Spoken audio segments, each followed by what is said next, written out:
Hello, knowledge seekers. In this episode of 20-Minute Books, we delve into the inspiring journey of Sevetri Wilson with her potent memoir, Resilient. This book is not just a testament to Wilson's grit and entrepreneurial spirit, but it also serves as a practical guide for any early-stage founder looking to navigate the challenging terrain of building and scaling a business. With personal anecdotes and actionable advice, Wilson takes you from the spark of an idea to the crucial, often daunting task of securing the necessary finances to help your vision take flight.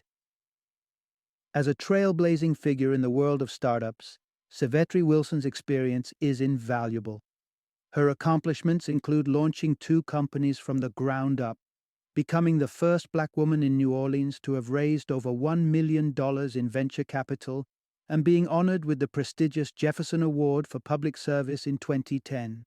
Her steps to success and resilience in the face of adversity have not only earned her a Jefferson Award, but also recognition across various news outlets that have featured her contributions to business and technology. This book is essential for aspiring entrepreneurs hungry for real-world knowledge and seasoned innovators seeking insights on transforming ideas into marketable solutions. It's also a crucial read for startup founders who are at the crossroads of needing to raise capital to scale their operations. Join us as we explore the heartening and instructive narrative of Sevetri Wilson's Resilient, and arm yourself with the knowledge that could help you navigate your entrepreneurial path with confidence and acuity.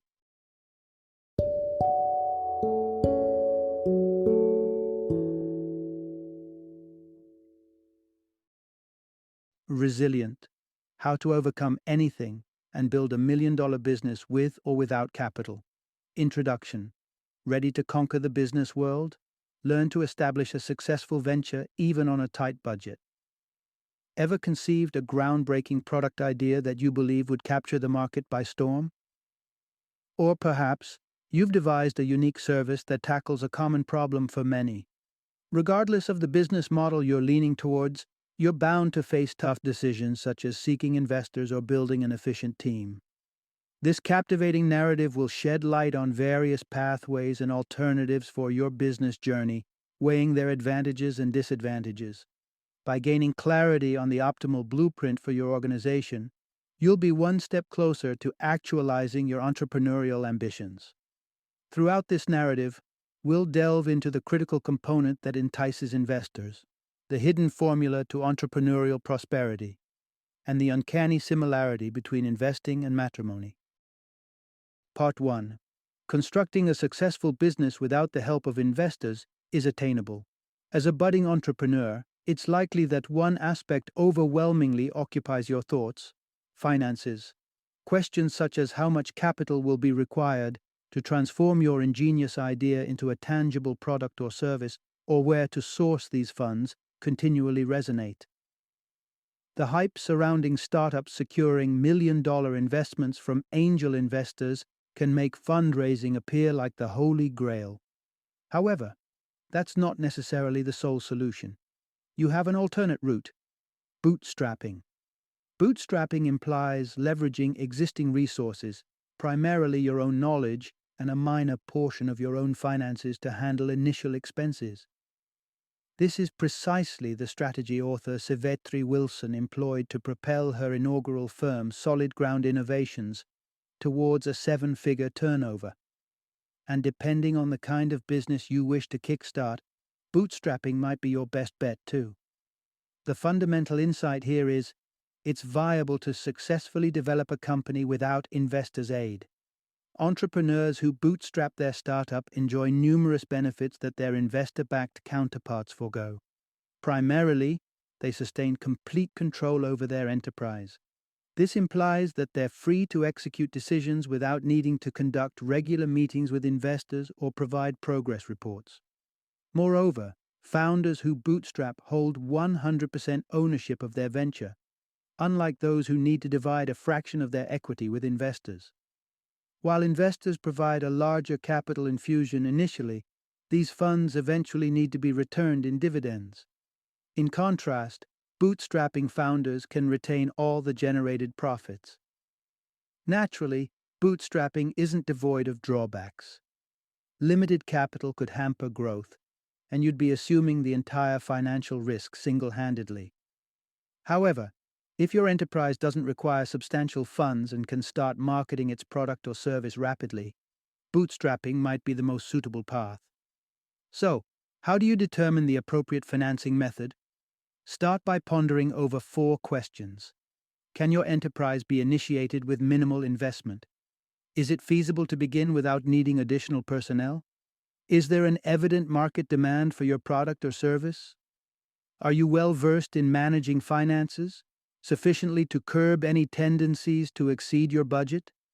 If the response to each query is a yes, bootstrapping could be your key to success.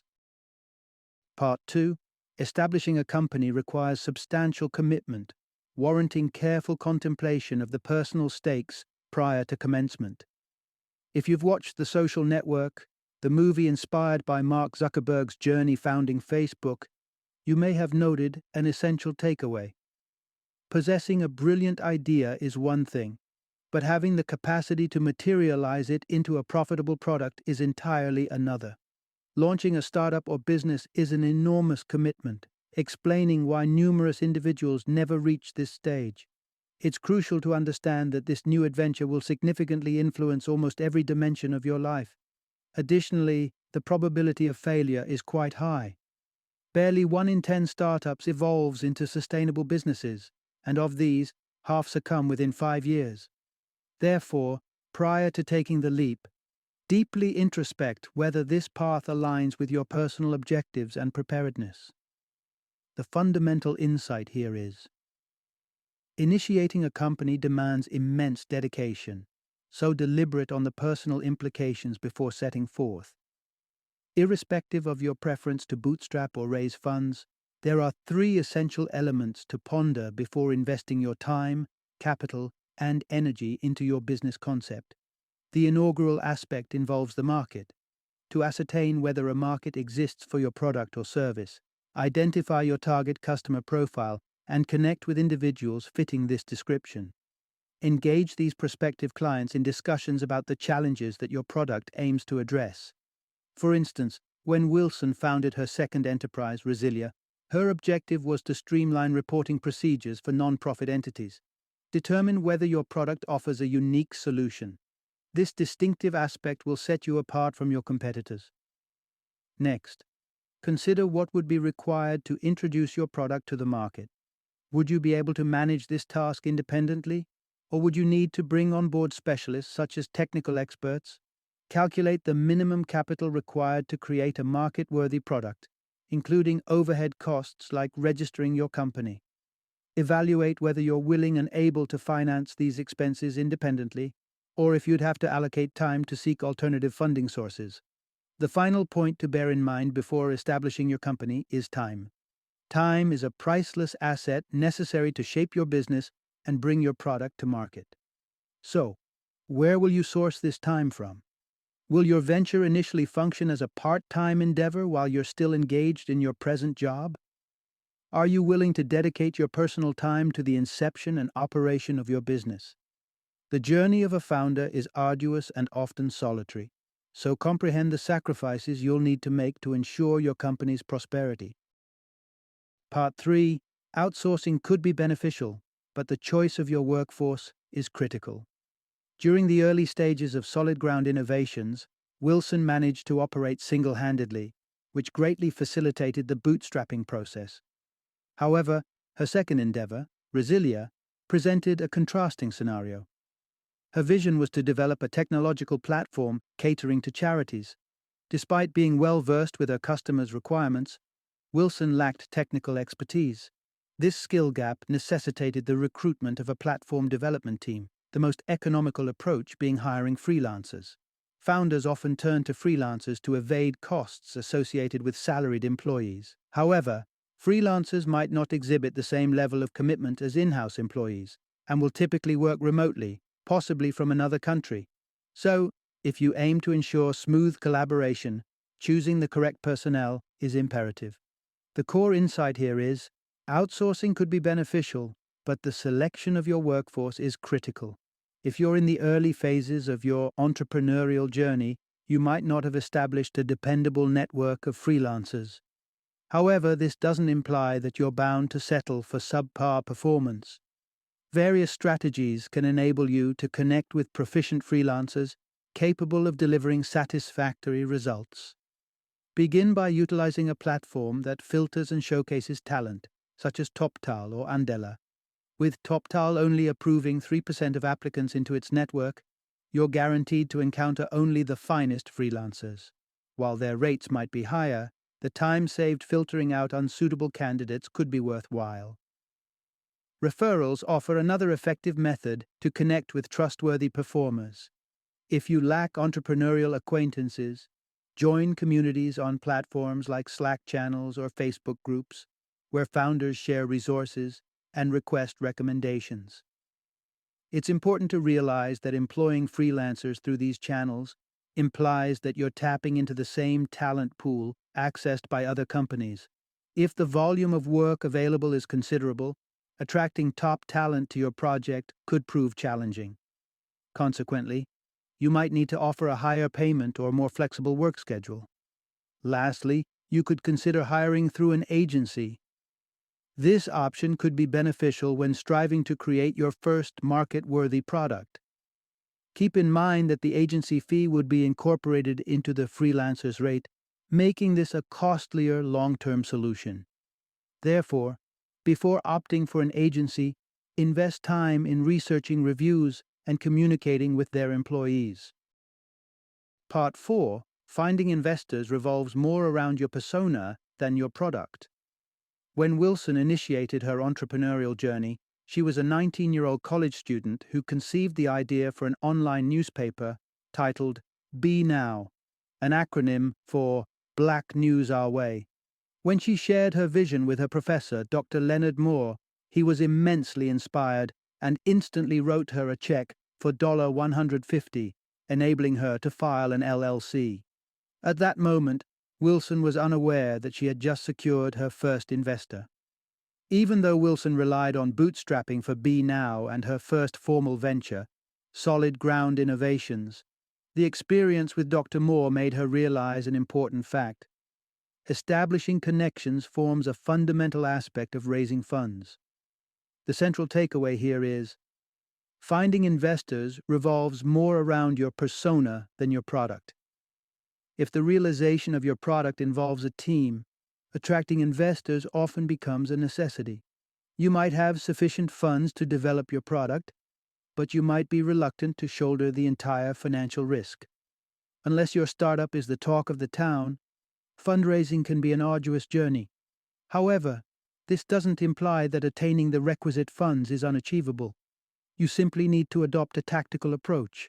Start by fostering connections long before the need for capital arises.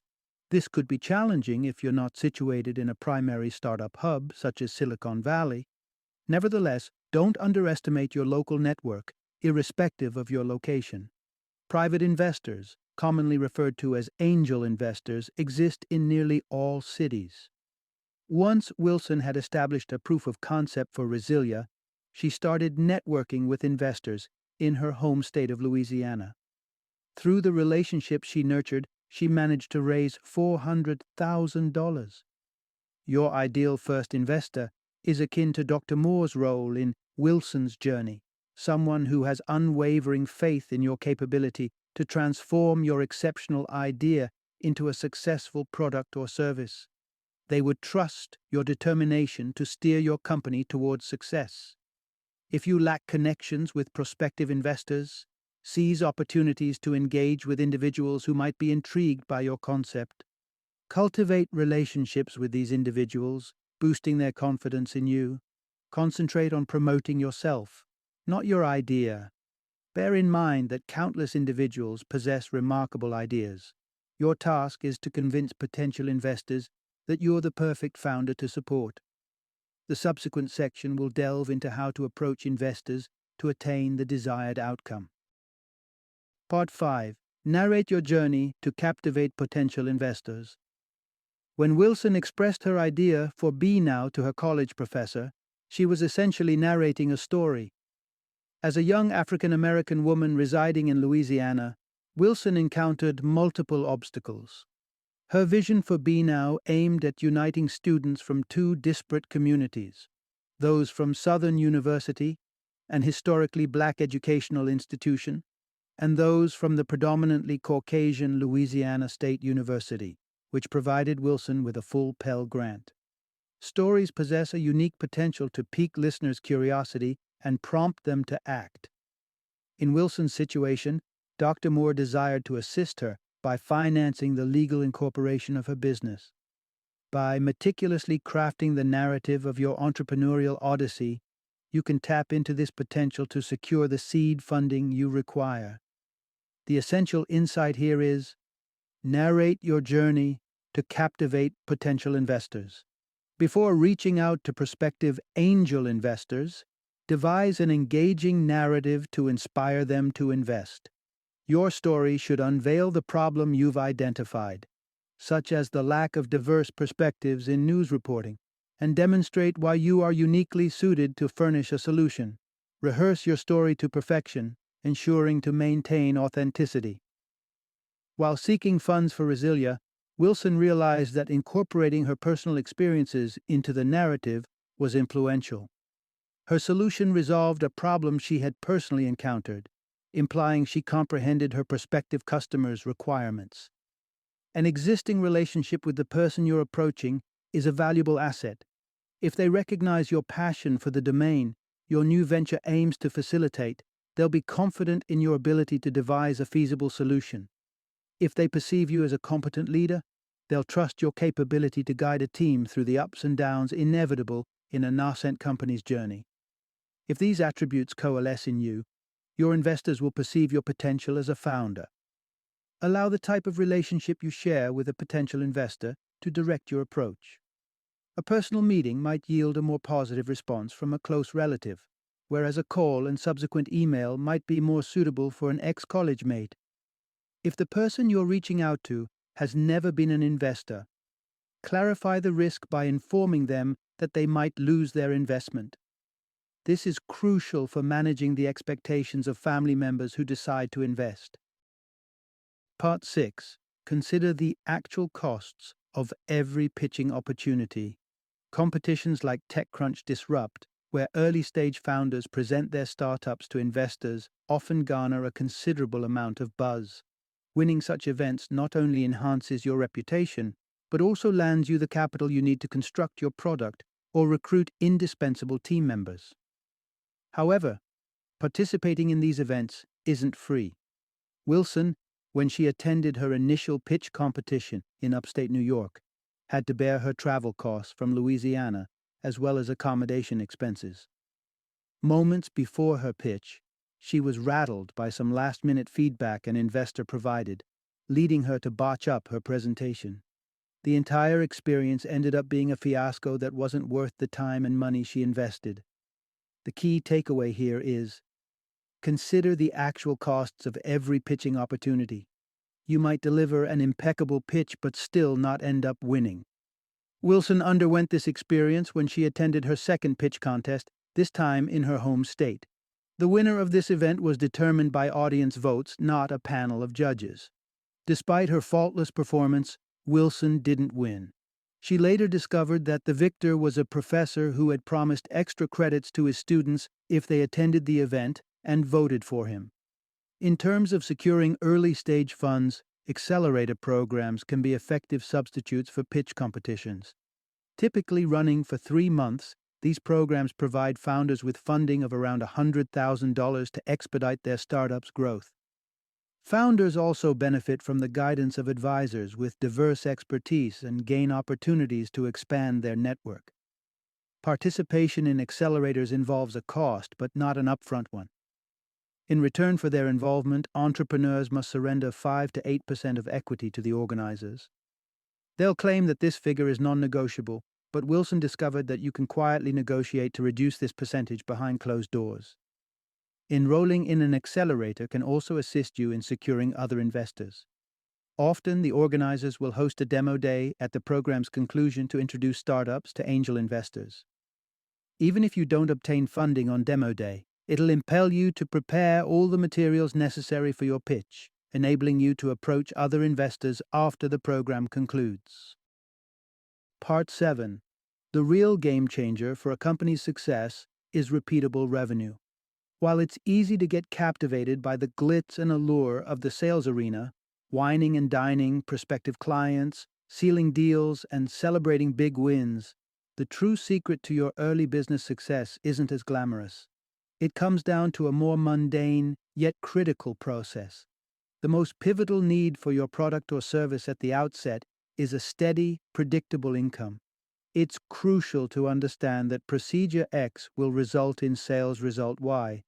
By replicating this procedure, you generate a consistent cash flow, which enables you to strategically reinvest your revenue to expand your enterprise. The core insight here is the real game changer for a company's success is repeatable revenue. Repeatable revenue comprises three components: lead generation, effective customer targeting, and conversion tracking. Assign your sales team members to either generate critical new business leads or pitch your product to prospective clients and finalize the deal. After perfecting your sales process, document it and distribute it among your team to ensure everyone adheres to it. Next, construct a detailed profile of your ideal customer and compile a list of individuals who meet this criteria. If your potential customer is an employee of a company, such as an HR manager, contact the reception and ask for their name and email address. You can then email the person, citing that their colleague, Person A, referred you to them, establishing a personal connection. After making the connection, schedule a live call. Inquire about your new contact's objectives and guide them towards realizing how your product can satisfy their needs. This instills a belief in your vision, significantly facilitating the deal closing process. Contact marketing, a technique that combines research with personalization, is another strategy to reach high-ranking executives surrounded by gatekeepers, such as CEOs. Identify your target and peruse the articles they've posted on their LinkedIn profile, searching for personal details like hobbies. Following this, devise an inventive method to reach out to them using this information. For instance, sending them an autographed copy of a book by their favorite author. This fosters a rapport that could potentially lead to future sales. Irrespective of your strategy, ensure that you maintain a comprehensive record of each interaction you have with a prospective customer. This will let you track your conversion rate and assess the effectiveness of your sales strategies. Part 8. Maintaining composure is key when navigating future fundraising efforts. When your business operation is humming along smoothly and your product or service has captured the hearts of customers, you're primed for your Series A funding round. This phrase refers to a startup's initial instance of venture capital financing, named after the category of stocks sold to investors in exchange for their capital input. The amount accumulated through a Series A round varies, contingent on the enterprise and its specific needs. While the notion of raising as much money as possible might seem enticing, it's not always the best route. Instead, focusing on the funds necessary to hit your next substantial company milestone is a wiser approach. Here's the crucial message: maintaining composure is key when navigating future fundraising efforts. When Wilson geared up to secure Series A funding for Resilia, she set her sights on $8 million. Thanks to her previous round of seed funding, she had current investors ready to vouch for her competence as a founder, making her a desirable prospect for potential investors. Her prior fundraising campaign had granted her valuable insights on how to successfully amass $8 million. She had a lucid understanding of the resources required to elevate Resilia, and she was adept at thoroughly prepping her pitch. This included ensuring she was equipped to confidently answer any query an investor might pose. To ready yourself for Series A funding, start by identifying your company's primary traits: a viable business model, scalability, adaptability, and market traction. Confirm that you can demonstrate that despite generating revenue, your business requires a fresh injection of capital to scale new heights. Next, assess whether the timing is right to launch your campaign. Wilson once misstepped by starting her campaign in October, just before holiday season. This made it challenging to reach out to people, resulting in wasted time. Enlisting the help of legal counsel to ensure your deal terms are beneficial to you can be instrumental. It's likely that you won't be soliciting investments from familiar faces this time around, so negotiations might not be as amicable as during your seed funding round. You need to prevent being exploited. Lastly, treat investing akin to a marriage. Don't just accept an offer because it's available. Since you'll be entering a long-term relationship with your investors, consider whether each proposal is a suitable match. Final summary. The central idea here is this. Constructing a business from scratch involves numerous considerations. Initially, you'll have to choose between seeking investors or bootstrapping using your current resources. Following that, talent acquisition becomes essential, which may include onboarding freelancers.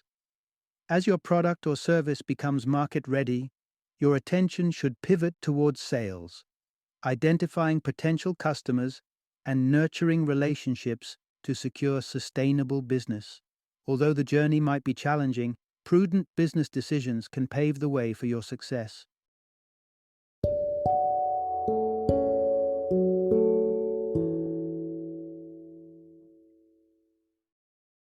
Thank you for joining me today on this journey of learning and discovery as we explored the insights of another thought-provoking book in our growing library of knowledge.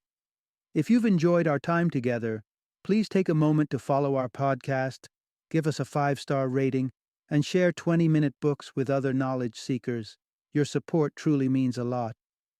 Don't forget to join me again in the next episode, where we will delve into another enriching book. Until then, happy reading and happy listening.